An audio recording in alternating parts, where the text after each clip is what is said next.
Good day mga ka-crayfish! May mga kasama na ang aking mga ARC na alaga.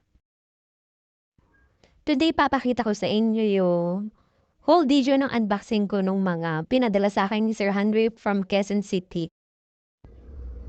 Nag-order ako sa kanya ng Red Swamp, Red Clarky, tsaka yung White Spectre. Ganda-ganda kasi ako sa mga iba't ibang kulay ng mga crayfish kaya naisipan kong dagdagan ng aking ARC. Through bus ship ko nakuha yung mga dati.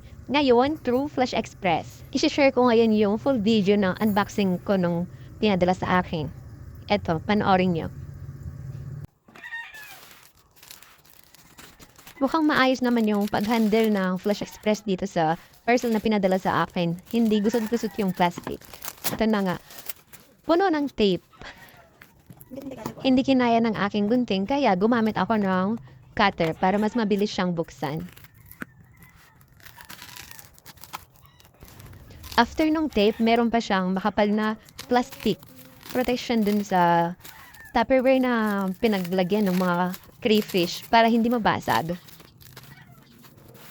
Sa loob, bago yung Tupperware, meron pa siyang plastic wrap para intact na intact yung mga pinadala sa akin.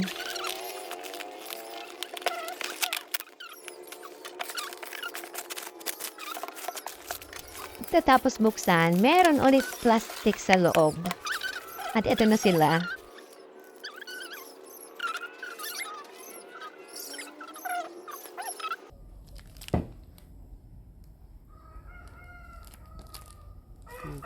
Risky din ang mag-order ng mga ganitong alaga online.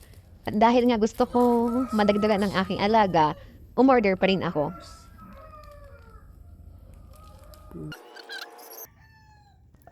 Kahit maayos at maganda ang pag-pack ng seller, hindi natin talagang maiiwasan na may stress yung mga binili natin sa biyahe.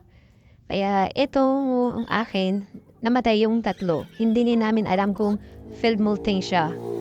O talaga bang alog-alog talaga siya sa biyahe. Pero ang maganda, nakakuha ako ng seller na mabait. Papalitan niya daw yung mga namatay na pinadala sa akin. Ganun talaga, kung mabait kang buyer, bibigyan ka ng mabait na seller. Biro lang. Kaya kung gusto nyo mag-order, PM nyo lang si Sir. Yan lang, salamat. Thank you for watching.